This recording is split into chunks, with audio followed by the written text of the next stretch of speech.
Assalamualaikum warahmatullahi wabarakatuh. Alhamdulillah sehat semua ya, mudah-mudahan kalian sehat semua. Dan berjumpa lagi dalam mata kuliah ekonomi pendidikan. Nah, kalian sudah lihat di layar depan itu tertulis permintaan pendidikan. Apa sih permintaan pendidikan? Kita ingat waktu di awal perkuliahan, apa itu ekonomi pendidikan? Kan ada dua kata, ekonomi dan pendidikan.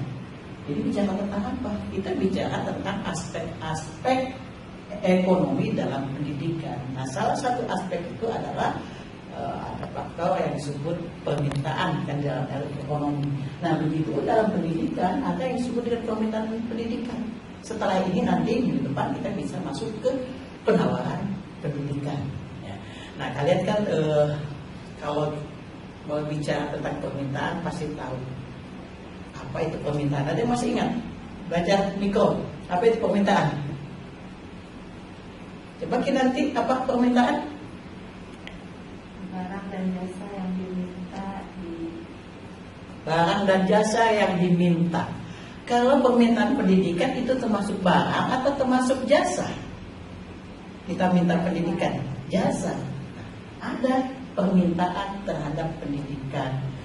Nah, ilustrasinya begini ya, Ibu gambarkan begini ilustrasinya. Waktu kalian tamat SMA dulu, pasti ngobrol lah dengan keluarga ya, dengan ayah, dengan ibu ya, dengan siapa saudara. Seandainya tamat SMA mau melanjutkan kemana? Teman-teman kalian juga pasti bicara, pasti ngobrol ya dia dengan teman-teman SMA. Mau kemana, mau milih apa dan sebagainya. Ya. Kemudian juga di masyarakat secara umum. Pas awal ajaran baru atau di akhir tahun ajaran pasti banyak yang bicara tentang permintaan pendidikan. Kenapa? Waktu anaknya tamat SD mau kemana? Mau ke SMA kah atau mau SMK? Itu kan permintaan terhadap apa? Jenis atau jenjang itu? Terhadap jenis pendidikan antara vokasional dengan pendidikan umum. Ada yang misalkan kemudian ada apakah anak saya sekolah di kedinasankah atau kuliah saja di perguruan tinggi, itu juga sama permintaan pendidikan. Ya. Ada orang tua satu keluarga yang punya anaknya mau masuk ke SD, ada yang mau ke SMP. Kebetulan juga karena jaraknya persis, kalau yang satu masuk SMP, yang satu masuk SMA, nah itu kan berarti melihat jenjang. Ada permintaan terhadap jenjang pendidikan, ada terhadap jenis pendidikan. Dulu waktu Ibu masih di SMA kalau tidak salah ya, mau masuk ke perguruan tinggi, itu dulu ada yang disebut SEMEA, ada yang disebut STM, ada yang disebutnya SPG. Maka Ibu tamat SMP ya, diminta untuk oleh ayah Ibu dulu diminta untuk masuk ke SPG, Sekolah Pendidikan Guru. Katanya untuk apa? Supaya cepat kerja jadi guru SD. Tapi Ibu nggak mau. Kemudian ke sini peraturan pemerintah mensyaratkan bahwa setiap guru dari jenjang SD, SMP, SMA itu harus S1 minimal. Jadi nggak mungkin lagi lah guru SD itu dari tamatan setingkat SMA dari SPG itu. Sehingga waktu itu SPG ditutup, tidak ada lagi SPG. Jadi guru itu harus minimal lulusan D1. Ibu masuk dulu ke IKIP tahun 81, itu ada D1, teman Ibu ada yang masuk ke D1, ada yang ke D2, ada ke D3.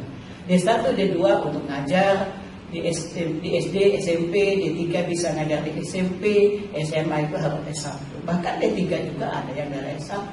Nah itu kenapa? Karena ditutup SPG itu karena apa? Permintaan dan itu bukan dari permintaan sebelum Ibu lihat bicara itu lawan dari permintaan pendidikan, itu adalah penawaran.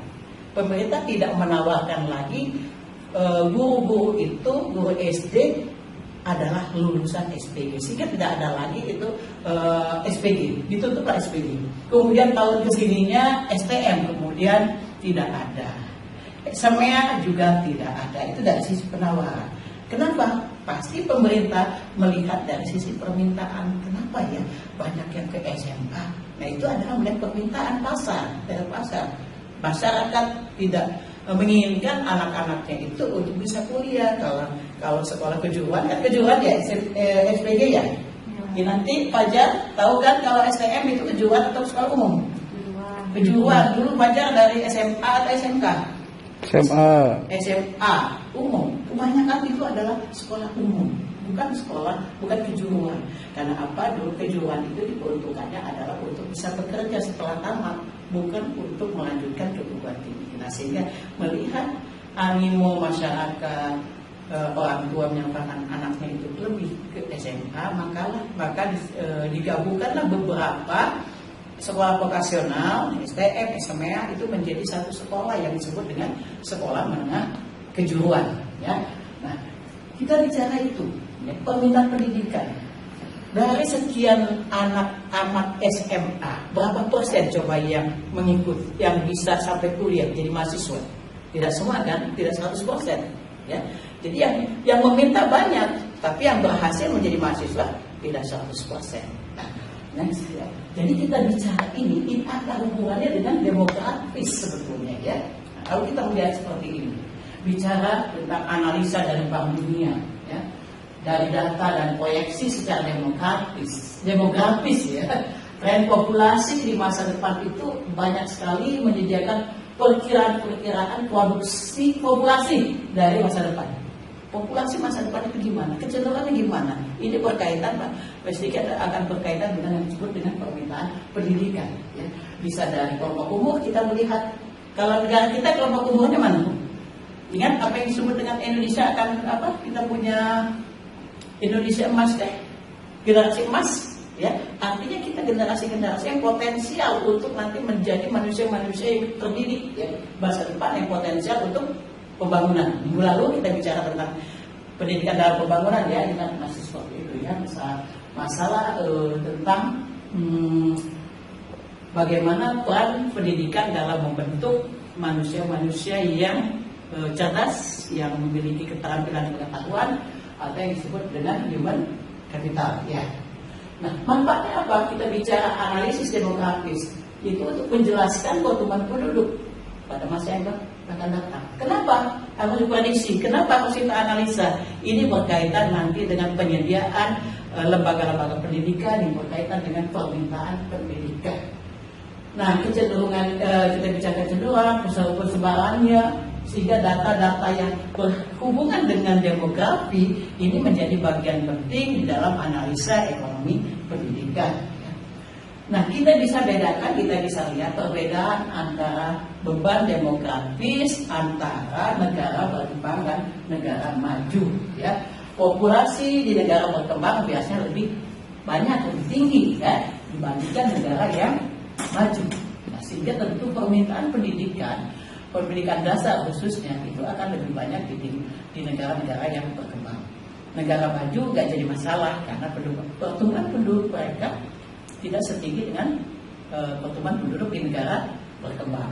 Nah, ini ada yang penelitian dari Richard Joly dari UNICEF. Katanya sebenarnya setiap pengamat itu setuju bahwa reformasi pendidikan di negara dunia ketiga masih ketinggalan jauh. Kita masuk mungkin kelompok ini enggak? Tidak, karena kita sudah masuk negara berkembang. Dan ini negara dunia ketiga itu di bawah kita lagi.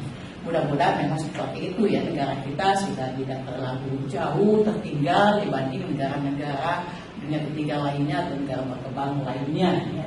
Perlu reformasi. Nah, kita pun makanya pemerintah sering mengambil beberapa kebijakan terkait dengan pendidikan ini, ya, supaya pendidikannya bisa menjamin keberlangsungan warga negara untuk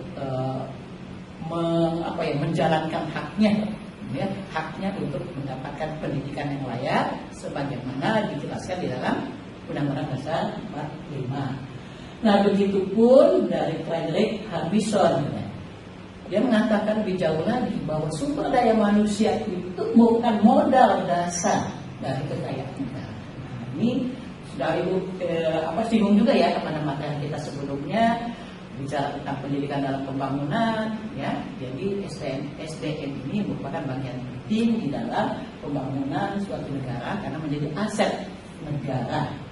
Nah, karenanya negara dunia ketiga mempercayai bahwa perluasan kesempatan untuk mendapatkan pendidikan yang cepat baik kuantitatif maupun kualitatif sebetulnya kunci utama menuju pembangunan nasional.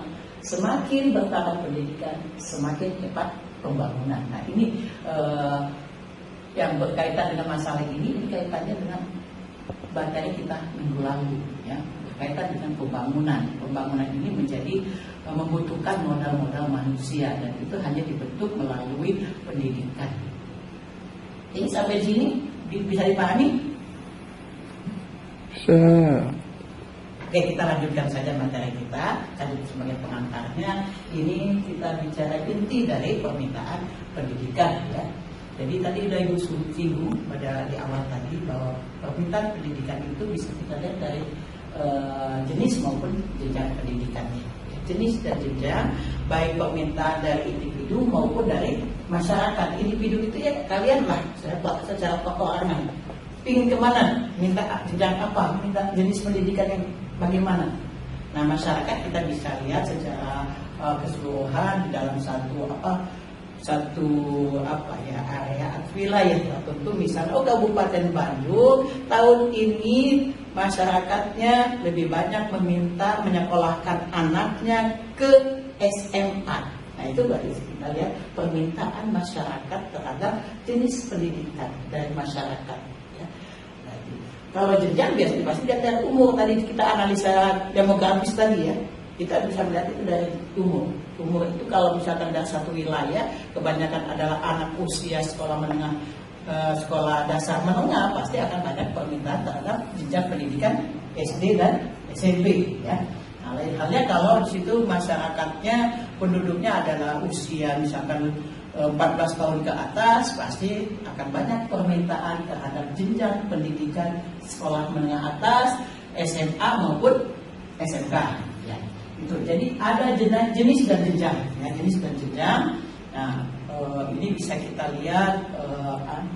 Kalian nanti tugasnya ini ya, salah satu tugasnya nanti bisa menganalisis jenis pendidikan yang bagaimana dan jenjang pendidikan apa yang bagaimana yang banyak diminta oleh masyarakat per wilayah nanti. Coba di kabupaten masing-masing ya, yang dari Bogor, coba lihat.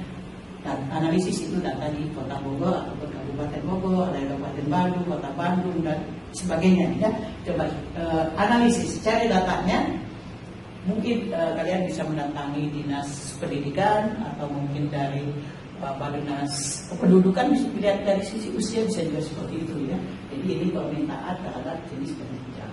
Nah kemudian yang kedua, ya, permintaan terhadap tenaga terdidik, education man, dengan kualifikasi jenjang dan jenis pendidikan tertentu. Nah, jadi permintaan pendidikan ini bisa kita bedakan, ada permintaan terhadap lembaga pendidikannya, jenis maupun jenjang, ada terhadap permintaan terhadap manusia terdidiknya, ya, lulusannya. Nah, bisa kita lihat di mana itu gampang. Kalian bisa lihat, coba lihat. Mungkin Quran sudah sangat terbatas, artinya surat kabar bisa jadi iklan-iklan lowongan kerja.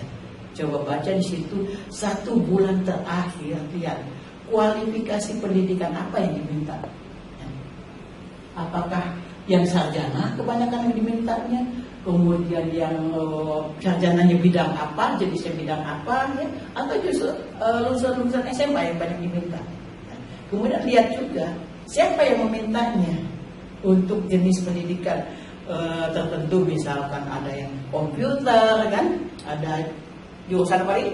Komputer, kemudian administrasi, kemudian jurusan pemasaran, jurusan apa? Tata niaga, jurusan akuntansi dan sebagainya. Itu adalah permintaan terhadap lulusan dengan kualifikasi jenis atau bidang apa. Nah itu siapa yang meminta kebanyakan? Ya? Apakah dari perusahaan-perusahaan swasta atau perusahaan-perusahaan jasa dan sebagainya? Coba itu bisa dilihat di lowongan iklan, lowongan kerja ya, baik di koran maupun di Google juga bisa kita lihat, cari banyak itu seperti itu ya. Jadi kita bisa melihat permintaan pendidikan ini dari sisi orangnya, ya, manusia terdidiknya. Nah, kalau kalian kita kaitkan ini dengan tenaga kerja, kan jenis tenaga kerja ada jadi tenaga kerja yang terdidik, terlatih, itu kan seperti itu. Nah ini education-nya, kualifikasinya baik dilihat dari jenjang maupun jenis pendidikan tertentu. Nah, kalau Anda lulus nanti, lulus sarjana SPD kan di belakang nama ya kan, sarjana pendidikan di bidang ekonomi. Anda diminta oleh lembaga tertentu, misalkan tempat Anda PPM meminta Anda untuk bekerja menjadi guru honor di sekolah. Berarti itu permintaan datang dari lembaga pendidikan terhadap siapa? Terhadap seorang sarjana bidang pendidikan ekonomi, ya itu adalah dari sisi jenis jenjangnya S1. Atau mungkin pernah lihat iklan lowongan dibutuhkan tenaga pengajar bidang ekonomi lulus ijazah S2 bidang pendidikan ekonomi. Ya, berarti jenjangnya yang diminta, bukan S1. Kalau kalian lulus S1 tidak bisa memenuhi permintaan itu. Kalian ada lulusan S1, yang diminta adalah S2. Itu terhadap education man-nya, lulusan tenaga kerja terdidik. Nah, ini kualifikasi dari jenjang jenis itu secara umum. Tapi akan ditambah banyak deretan kualifikasi lain. Memiliki ijazah S1 pendidikan ekonomi, bisa berbahasa Inggris aktif, bisa mengoperasikan komputer, memiliki sertifikat kompetensi apa. Itu adalah kualifikasi tambahan dari seorang education man. Itulah yang disebut human capital. Ya, sebetulnya di awal ingat, human capital dibentuk dari proses pendidikan yang membekali seseorang memiliki apa? Memiliki kompetensi, pengetahuan, keterampilan, dan satu lagi taksonomi belum ingat sikap. Oke, itu ya 3. Nah, kemudian permintaan pendidikan bisa kita lihat. Ini penambahan pendidikannya tidak ya? Penambahan pendidikannya ini ya, hanya tambahan saja. Sebenarnya bicara permintaan ini pasti kita akhirnya akan bicara penawaran. Bagian C ini akan kita jelaskan, kita bahas pada pertemuan selanjutnya ya. Ini cuma sedikit saja Ibu tuliskan di sini sebagai kebijakan atau bersifat politis dari pemerintah. Tadi yang Ibu contohkan di awal, ada sekolah tertentu yang ditutup, SPG, kemudian SGO, ada STM, itu adalah karena permintaan masyarakat yang sudah turun. Dulu insinyur luar biasa ya, permintaan terhadap insinyur kan itu. Sarjana teknik semuanya insinyur. Kalau sekarang tidak kan, ST bidang apa? Itu sampai waktu itu kalau tidak salah ya, insinyur di Malaysia dari Indonesia dihargai murah, sehingga permintaan terhadap jurusan atau jenis pendidikan teknik itu menjadi berkurang, sehingga STM contohnya itu menjadi dilebur dengan SEMEA dan SGO menjadi SMK ya. Nah, bicara tentang pendidikan dan permintaan pendidikan ini, ya tentu kita juga bicara hubungannya dengan kesempatan kerja. Tadi yang tadi sudah paham ya, pastinya kita sedikit lagi ini yang untuk bagian berikutnya kita bicarakan ini sebelum nanti kita berdiskusi ya, menganalisa data-data tentang permintaan pendidikan ya. Nah, ini kaitan pendidikan dan kesempatan kerja. Berkisar tentang 2 proses yang fundamental ya. Pertama, interaksi permintaan yang bermotivasi ekonomis dan penawaran yang beraksi politik di dalam menentukan berapa banyak sekolah yang akan didirikan, siapa yang akan mendapatkannya, dan instruksi macam apa yang akan mereka terima. Ini yang motivasi bukan motivasi, maksud motivasi di sini adalah faktor pendukungnya. Faktor pendorong mengapa pendidikan itu atau lembaga pendidikan itu ditiadakan atau diadakan. Ini bermotif ekonomis ya. Nah, tadi dari sisi ada hubungannya dengan sisi penawaran yang lebih banyak kebijakan pemerintah itu sifatnya ya. Sampai nanti karena lihat dari permintaan pendidikan, perintah dari masyarakat terhadap pendidikan ini menjadi kadang-kadang ada fluktuatif mungkin ya dari sisi jenis maupun jenjangnya, ini menjadi pertimbangan bagi pemerintah untuk mengambil kebijakan. Apa kebijakannya? Misalkan mendirikan sekolah tertentu di wilayah tertentu, mengurangi jumlah kuota siswa barunya ya, kemudian kita bisa menentukan juga siapa yang misalkan ini menjadi prioritas untuk siapa pendidikan itu. Nah ini bagian yang ada kaitannya. Kalau kita bicara permintaan pasti tidak mau tidak terlepas dari sisi penawaran ya. Nah, jadi pemerintah akan menentukan di wilayah itu harus didirikan sekolah tertentu. Misalkan di wilayah perairan atau sisi yang perkampungan, nelayan lah ya misalnya, itu mungkin perlu didirikan apa? Sekolah apa kira-kira? Sekolah perikanan. Oke, apalagi sekolah pelayaran. Bisa jadi itu yang akan orientasinya yang bermotif ekonomis. Karena apa? Nanti di situ akan lahir manusia-manusia terdidik sesuai dengan kebutuhan lokal, ya, kebutuhan lokalnya. Jadi tidak sembarang. Misalkan di wilayah tertentu sekolahnya umum atau umum, apa keterampilan yang akan mereka dapatkan? Ya, tidak memiliki keterampilan apa-apa, hanya pengetahuan umum saja. Ini menjadi kurang relevan, kurang manfaatnya bagi penciptaan lapangan kerja di situ. Ya, ini harus kita pikirkan benar berapa banyak sekolah itu pemerintah berpikir di situ, jenis apa dan jenjang apa, ada persyaratan tertentu atau tidak. Nah tentunya di sini mungkin kalau itu datangnya nanti kalau penawaran mendirikan lembaga pendidikan dari pihak swasta tentu ada kajian sosiologisnya juga ya. Nah kemudian yang berkaitan dengan kesempatan kerja ini kita melihat adanya perbedaan manfaat sosial dan pribadi.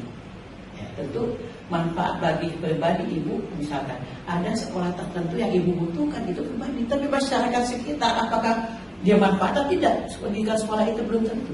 Nah ini kadang-kadang ada perbedaan manfaat seperti itu. Nah makanya perlu dipertimbangkan banyak faktor yang harus kita pertimbangkan ya, untuk menentukan pendirian sekolah baik dari sisi jenis maupun jenjang, khususnya dari sisi jenis. Karena kalau dari jenjang nggak jadi masalah ya, karena pemerintah sudah menetapkan wajib belajar yang berapa tahun? 12 tahun. Jadi mau tidak mau masyarakat Indonesia, warga negara Indonesia itu minimal harus sekolah sampai jenjang SMA, sekolah menengah, sekolah lanjutan atas, mau SMA mau SMA kan jadi masalah, tapi 12 tahun. Karena kita pernah diskusi juga kan bahwa rata-rata lama belajar masyarakat Indonesia itu masih kurang dari 9 tahun. Kalau 9 tahun tamat SMP enggak? Tidak ya, belum tamat SMP. Tamat SMP itu adalah 9 tahun. Ini kita masih kurang dari 9 tahun. Nah, makanya pemerintah kemudian mengambil kebijakan wajib belajar 12 tahun. Berarti harus tamat sekolah lanjutan atas ya. Nah, inilah maka di sini kita melihat ya, yang kedua ini bicara tentang permintaan pendidikan dengan kesempatan kerja, kita harus bicara manfaat. Jangan sampai karena untuk kepentingan seseorang, kepentingan pihak tertentu mengabaikan kepentingan masyarakat, mengabaikan kepentingan sosial ya. Kenapa? Biaya dari pendidikan ini tinggi. Tidak ada pendidikan yang gratis. Walaupun anak sekarang wajib belajar, anak SD, SMP, SMA itu tidak dikenakan biaya. Bukan berarti tidak ada biaya, tidak dikenakan biaya itu kepada siapa? Pada keluarganya, pada orang tuanya, pada siswanya, tidak ditarik biaya. Siapa yang membiayai? Pemerintah. Itu yang wajib kerja seperti itu ya. Jadi ini biaya pendidikan ini harus dihitung, implikasinya nanti ya. Nah, sehingga ini berhubung terkait nanti bicara strategi investasi di bidang pendidikan. Jadi tidak sembarang ibu kadang-kadang melihat gimana ya perasaan kok ada sekelompok orang mendirikan sekolah itu begitu saja tanpa mempertimbangkan berbagai faktor ya, apalagi dampaknya kepada masyarakat ya. Nah, jadi jangan pendidikan itu dipandang sebagai bisnis. Di awal mata kuliah ini kita sudah membahas bahwa bicara ekonomi pendidikan bukan bicara pendidikan yang dibisniskan ya, tetapi kita bicara penyelenggaraan pendidikan itu agar efisien dan efektif, itu tujuan ke situ. Nah, sehingga pada saat kita bicara tentang permintaan pendidikan hubungannya dengan investasi pendidikan harus mempertimbangkan berbagai faktor. Oke, sampai sini dipahami ya? Sudah jelas? Ya. Oke, makasih kalau sudah jelas.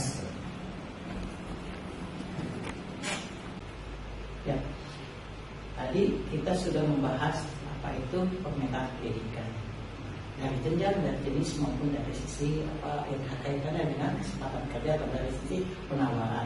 Ya. Nah, kita melihat ada faktor determinan ya terkait dengan pemetaan pendidikan ini. Biasa faktor itu adalah faktor determinan yang sifatnya ekonomis. Ya. Jadi pemetaan pendidikan sebagai apa? Turunan dari permintaan terhadap kesempatan kerja sebetulnya. Jadi yang diminta orang itu apanya? Pendidikannya kan atau kesempatan kerja? Ya, saya jawab. Permintaan pendidikan itu permintaan orang terhadap pendidikannya kah atau terhadap kesempatan kerja? Bahkan kerja ya, khususnya sektor modern. Jadi itu kan hanya antara saja alatnya, pendidikan ya, jenis dan jenjangnya hanya alatnya, ya. Kalian masuk ke sini untuk apa? Supaya bisa jadi guru di SMA. Ya, jadi adalah diraih demand dari kesempatan kerjanya. Ya, pasti pada saat meminta ya ada pertimbangan ekonomis kita. Ya, mengapa kita ngambil IKIP, UPI sekarang ya? UPI kenapa tidak Unpad? Kenapa tidak misalkan UI? Kenapa tidak misalkan ITB? Kenapa ngambil ke UPI? Ada pertimbangan tertentu. Nah, biasanya diraih demand terhadap kesempatan kerja ini itu dilihat dari sektor modern. Kenapa? Ada yang bisa menjelaskan? Oke, ya. Jadi memang sektor modern ini biasanya hanya bisa dimasuki oleh orang-orang yang berpendidikan tinggi, ya. Jadi kalau ingin bekerja di perkantoran, di bank, di lembaga pemerintah, pasti kan ada syarat. Syaratnya apa? Minimal sarjana, ya. Jadi itu orang akan melihat dari sisi sini kesempatan kerjanya. Nah, lebih rinci ini di bukunya Ekonomi Pembangunan bukan satu. Berupa lagi ya, nanti kita cari saja. Di situ dibicarakan tentang pembangunan pendidikan juga. Ya, pertama faktor determinannya adalah karena ada perbedaan penghasilan upah. Ya, perbedaan permintaan terhadap pendidikan mempunyai hubungan positif dengan perbedaan upah sektor modern dan sektor tradisional. Apa sektor modern? Itu yang biasanya perkotaan ya, sektor-sektor yang belum bekerja di di lembaga pemerintah, di perusahaan-perusahaan besar, di perbankan dan sebagainya, itu kita bisa sebut sektor modern. Nah, Ibu katakan tadi ini pasti ada persyaratan tertentu, ada kualifikasi tertentu yang harus terpenuhi untuk bisa bekerja di sektor itu. Nah, orang yang bekerja di sektor modern, ya, orang yang bekerja di sektor modern ini pasti upahnya biasanya lebih tinggi dari sektor tradisional. Coba misalkan kalian tamat kuliah, nggak bekerja di sektor modern, bekerja di lembaga mungkin misalnya di hukum industri ya, tinggi nggak upahnya dibandingkan ada kerja di misalkan Kementerian Perindustrian, di kantor dinas perindustrian, pasti akan lebih tinggi ya sektor modern. Karena ada perbedaan upah seperti inilah sehingga permintaan terhadap pendidikan itu menjadi lebih tinggi. Apa iya tuh mensyaratkan misalkan orang yang bekerja sebagai misalkan kuli bangunan itu harus berpendidikan dengan jenjang tertentu, tidak tertentu, tidak. Siapapun silakan mau bekerja di sektor itu. Upahnya berapa? Pastilah tidak setinggi kalau dia bekerja di sektor modern yang menuntut kualifikasi pendidikan tertentu. Ya. Nah, karena perbedaan itu, mungkin juga Anda berpikir waktu SMA, wah kalau SMA dilihat dari gaji ASN golongan berapa? 2A. Tapi kalau sarjana berapa? 3A. Jadi melewati berapa jenjang itu? Dari 2A ke 3, 2B, 2C, 2D, kemudian ke 3A. 4 kali loncatan. Kalau Anda hanya tamat SMA, kerja jadi PNS, jadi ASN, golongan 2A. Naik mau ke 3A itu berapa tahun? Kalau ada saja 2 tahun sekali kali 4 butuh 8 tahun untuk menjadi 3A. Tetapi kalau Anda kuliah 4 tahun dengan asumsi langsung kerja, katakan 5 tahun, Anda menjadi 3A-nya berapa tahun? Cuma 5 tahun. Ya, tidak 8 tahun. Itu tadi kalau cepat 8 tahun. Kalau lambat naik pangkatnya bisa jadi 10 tahun tetap aja di 3B, di 2B ya, di 2C seperti itu. Jadi ini yang pertama, karena adanya perbedaan penghasilan upah ya. Ya kemudian yang kedua, kemungkinan berhasil mendapatkan pekerjaan sektor modern. Nah ini kaitannya pasti dengan pertama.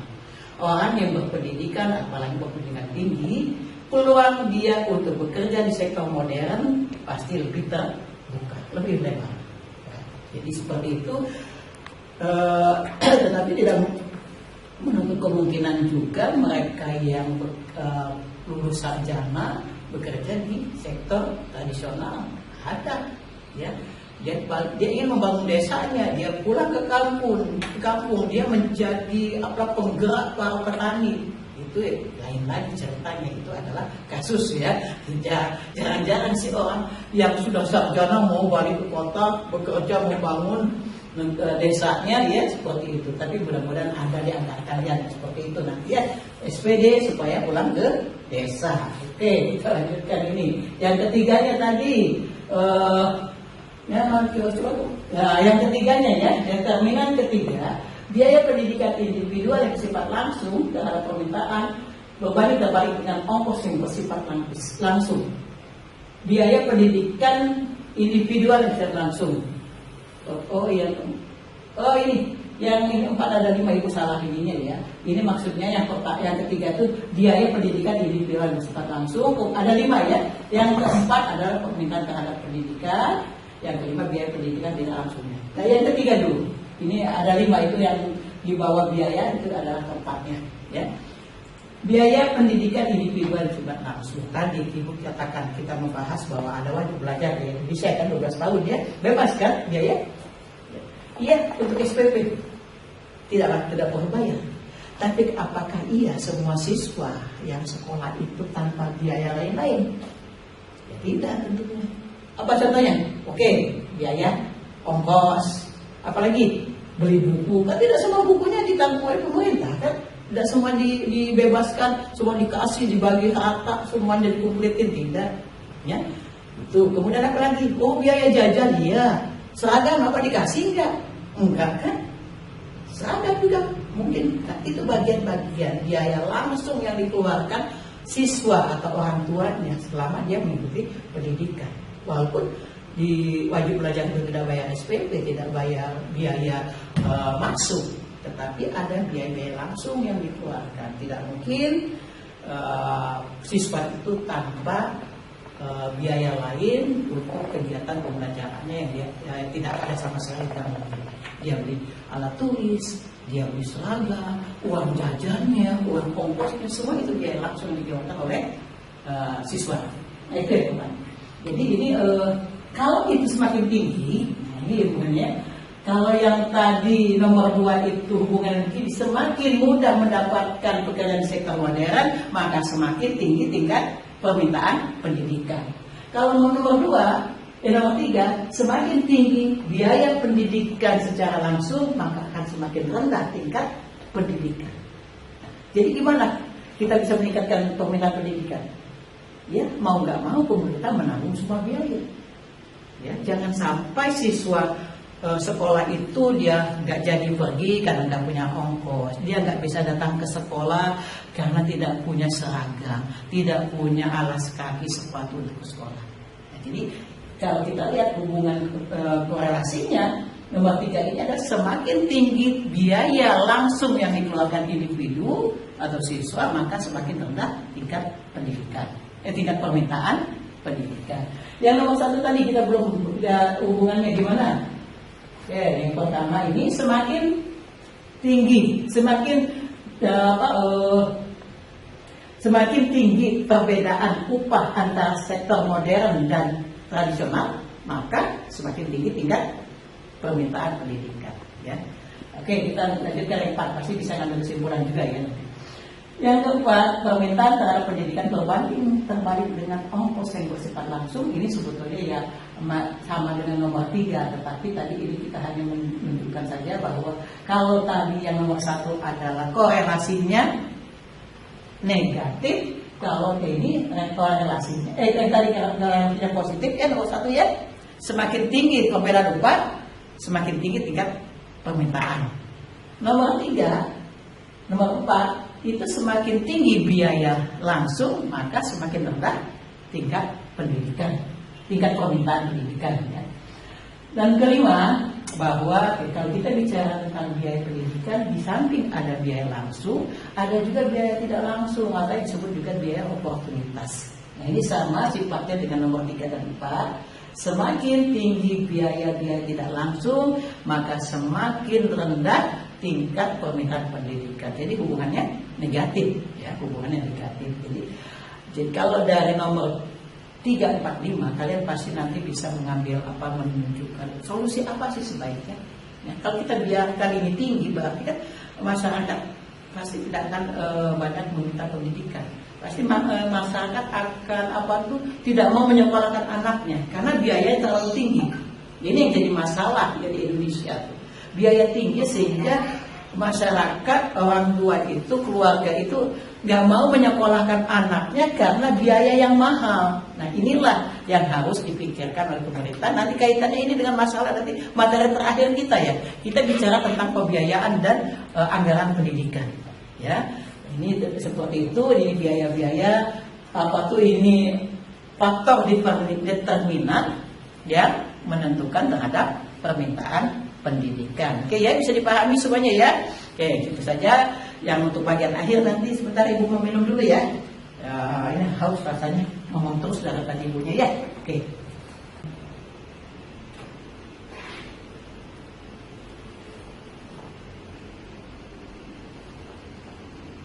Ya, oke, kita lanjutkan ya, ini bagian akhir dari materi kita hari ini. Ya, tadi setelah kita bicara tentang determinan yang menentukan terhadap permintaan pendidikan. Ini sebagaimana juga penelitian yang dilakukan oleh Anderson, ya, yang meneliti tentang pengaruh seleksi sosial dan partisipasi di pendidikan menengah tinggi, ya, dari beberapa beberapa negara yang banyak ya, sekitar sepertiga dari semua negara, coba hitung ya, beberapa negara ya. Nah, tujuan penelitiannya untuk apa? Ini memperkirakan pentingnya faktor-faktor sosial seperti latar belakang keluarga dan dalam menentukan akses. Kalau tadi yang determinan itu lebih kepada faktor ekonomis, sekarang faktor sosial nih penelitian Anderson. Apa yang menentukan? Ya, kalau Anderson melihat ada 3 variabel yang akan menentukan terhadap permintaan pendidikan ini. Pertama, tingkat pendidikan orang tua, ayah khususnya, kemudian pekerjaan ayahnya dan pendapatan keluarga. Ada yang bisa menjelaskan? Apakah tadi korelasinya negatif atau positif kira-kira tingkat pendidikan ayah? Positif ya. Semakin tinggi tingkat pendidikan orang tua atau ayah, maka semakin tinggi tingkat permintaan pendidikan untuk anaknya. Ya. Pekerjaan ayah juga bisa menentukan apakah ayah bekerja di sektor modern atau tidak. Ya, bisa mungkin dilihat di masyarakat kita di pedesaan kan, mereka banyak keluarga orang tua yang bekerjanya di sektor tradisional. Sehingga ini juga bisa jadi justru sebalik ya. Orang yang berpikir yang positif, berpikir masa depan, tidak melihat lagi apakah ayahnya bekerja di sektor modern atau tradisional. Mungkin dari sekian orang dari kalian di sini ada yang mungkin orang tua yang di daerah di kampung masing-masing bekerja di sektor tradisional, tapi kan kalian tetap bisa mengikuti pendidikan sampai perguruan tinggi. Tapi ini pendidikan adalah saat itu pakai transisi ini. Kemudian pendapatan. Kenapa pendapatan keluarga mempengaruhi terhadap permintaan? Ya jelas tadi kita bicara tentang apa tadi? Biaya langsung dan biaya tidak langsung. Karena setiap pendidikan itu pasti menunjukkan biaya. Nah, kalau pendapatan keluarganya rendah, ya tentu kan semakin tinggi pendidikan, semakin tinggi biaya yang dibutuhkan. Itu juga akan mempengaruhi. Nah, ini mudah-mudahan 3 faktor dari Anderson ini bisa menjadi motivasi Anda nanti pas mau menyusun skripsi. Bisa jadi ini menjadi bagian yang nanti menjadi isu yang akan dimunculkan dalam penelitian skripsi ya. Ya, ada beberapa skripsi juga yang sudah meneliti ini ya, yang sudah melihat ini menentukan sebagai variabel yang mempengaruhi terhadap pendapatan. Pendapatan. Ngomong pendapatan terakhir, jadi ibu salah ngomongnya. Jadi yang mempengaruhi terhadap permintaan pendidikan, ya itu. Ini bisa kita melihat nanti kalau ada kaji, ambil satu wilayah, kabupaten atau kecamatan tertentu, ya, berapa tingkat pendidikan, pendapatan masyarakat secara umum di sana, ya, pekerjaannya, kemudian tingkat pendidikan orang tuanya atau keluarga, itu akan mempengaruhi terhadap permintaan pendidikan anak-anaknya. Ya, di situ. Next, kita akan melihat hal lain. Jadi secara mikro, secara mikro terakhir nanti, ya. Nah, bagaimana kita mengukur hasil pendidikan ini secara pribadi? Ya. Ini kita akan melihat nanti ada hubungan antara biaya dan manfaat ekonominya yang dihasilkan. Ya, tadi sudah disinggung. Ada biaya pribadi yang bersifat langsung maupun tidak langsung. Nah, biaya ini kalau kita anggap tinggi di Indonesia, ya, maka di sini harus ada dukungan keuangan finansial, ya, pada siswa. Siapa? Ya, kita berharap dari pemerintah atau mungkin ada lembaga-lembaga sosial tertentu yang bisa membantu anak-anak Indonesia dapat mengikuti pendidikan secara baik, ya, sampai jenjang tertentu, ya. Jangan sampai mereka ada yang tidak bisa mengenyam pendidikan karena tanpa biaya, ya. Saya berharap seperti itu, ya. Jadi nanti di masyarakat itu tumbuhlah masyarakat orang-orang yang peduli untuk membantu anak-anak Indonesia untuk dapat mengikuti pendidikan, karena ini bentuk bantuan dana, ya. Jadi pemerintah, pihak-pihak lain, ya, adanya bantuan dana, ini pengetahuan beasiswa alhamdulillah sekarang, ya, kalian juga banyak yang dapat beasiswa, ya. Ini beasiswa juga bisa membantu. Ada yang dari bidik misi, kan, berapa orang yang bidik misi? Ya, 5 orang, ya. Nah, bidik misi juga ini menjadi bagian untuk membantu tadi, ya, anak-anak yang cerdas memiliki prestasi yang bagus, tetapi kemampuan ekonomi keluarganya rendah, itu bisa dibantu dengan bidik misi. Dari mulai pendaftaran, kan, sampai ada lulus. Tapi ingat, jangan kelamaan, ya, 4 tahun saja karena jatahnya untuk 4 tahun. Nah, sehingga kita bisa melihat secara mikro, baik personal maupun keluarga, internal rate of return-nya dapat diukur dari beberapa indikator. Bisa jadi dari pendapatan yang dihasilkan, ya, dari penghargaan terhadap jenjang dan jenis pendidikan tertentunya. Jadi pendapatan, Anda sama-sama lulusan S1 pendidikan ekonomi, apa pendapatannya akan sama? Tentu akan sangat berbeda. Kenapa? Karena ditentukan oleh human capital masing-masing, ya, investasi dari dari faktor-faktor lainnya. Ya. Kemudian pendapatan yang dihasilkan dari jenjang profesionalisme ini bisa. Jadi tidak, pendidikan itu bukan hanya pendidikan formal, ya. Human capital itu tidak hanya dibentuk dari pendidikan formal. Pendidikan non formal atau Anda ikut uji kompetensi tertentu sehingga Anda memiliki sertifikat kompetensi, itu bisa jadi menambah untuk memperoleh yang dimaksud di nomor B ini, ya, dari jenjang profesionalisme. Kemudian dari tingkat konsumsi mungkin, ya, bukan tingkat konsumtif, tapi maksud konsumtif ya konsumtif atau tidak, kalau tingkat konsumsi, ya. Jadi bisa dilihat, ya, mereka yang mungkin tingkat konsumsinya lebih tinggi tapi tidak konsumtif, itu mungkin bisa menandakan dia memiliki hasil yang dia peroleh dari pendidikan yang pernah diikuti. Cuma tingkat investasi, pendapatan sumber hidup, ini sebetulnya ada indikator lain. Ini yang dari sisi ekonominya saja kita melihat bahwa 5 hal inilah yang bisa kita lihat sebagai indikator. Misalkan ibu dulu waktu baru masuk jadi PNS di sini, gaji golongan 3A. Teman ibu yang bekerja di bank sama-sama dia lulusan S1 dari Unpad ekonomi, gajinya lebih besar berapa kali lipat dari ibu. Itu adalah internal. Tapi apakah pengorbanannya lebih besar? Belum tentu. Apakah investasinya sama antara ibu dengan teman ibu? Jadi jelas pasti berbeda. Nah, tetapi memang teman ibu sih dia mengikuti juga ada pelatihan untuk menambah kompetensi. Dia menambah nilai human capitalnya dari kegiatan-kegiatan produktif yang dia ikuti, sehingga dia mendapatkan pendapatan yang lebih besar. Dan sektornya pun berbeda. Kalau ibu kan sektor jasa, ibu menjadi pelayan jasa, memberikan pendidikan, pengajaran pada mahasiswa. Teman ibu memberikan sama-sama bidang jasa, tapi di bidang perbankan.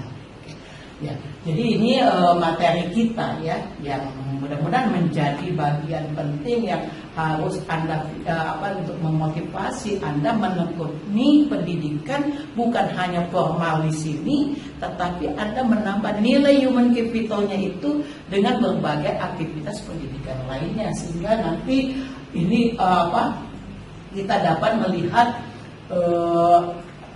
apa yang disampaikan tadi ini. Kita bisa melihat bahwa sumber daya manusia ini ya jangan hanya berorientasi. Jadi kita investasi di pendidikan, maksudnya ya, maksud kalimat itu investasi di bidang pendidikan, jangan orientasinya hanya untuk sekedar dapat uang, pendapatan, ya, prestise. Tapi itulah menjadi hal yang tidak bisa kita tolak di masyarakat kita. Kenyataan memang seperti itu. Kita bekerja, kita sekolah untuk dapat pekerjaan tadi. Ya, ada materi kita tentang itu. Jadi pendidikan itu adalah permintaan pendidikan itu adalah permintaan turunan dari kesempatan kerja. Kalau orang mau bekerja tentu orientasinya untuk apa? Untuk uang kan, untuk pendapatan kan? Ya, seperti itu. Tapi juga kita harus memikirkan bagaimana nilai-nilai yang kita dapat dari pendidikan itu, pengetahuan, kemudian keterampilan dan sikap itu berkontribusi terhadap pembangunan di negara kita. Nah, kalau demikian halnya, maka kita harap nanti permintaan terhadap tenaga kerja berpendidikan atau yang disebut dengan apa tadi, human education man, ya, itu akan terlihat. Mudah-mudahan ada perubahan dari standar penggajiannya. Gaji pertama, ya bila dari zaman dulu Ibu, gaji pertama hanya dapat 84.000 itu gaji pokok. Sekarang 3 jutaan coba. Ya, jadi sudah ada perubahan seperti itu. Yang mudah-mudahan nanti pas Anda lulus bekerja mendapatkan sesuai dengan harapan, bisa berkontribusi dan bagi negara, tetapi juga bisa mendapatkan internal rate of return-nya yang mencukupi untuk kebutuhan di keluarga. Oke, itu materi kita ya. Kita diskusi saja nanti setelah ini. Karena waktu sudah terbatas, kita lanjutkan nanti diskusinya di grup saja ya. Makasih atas perhatian Anda. Assalamualaikum warahmatullahi wabarakatuh.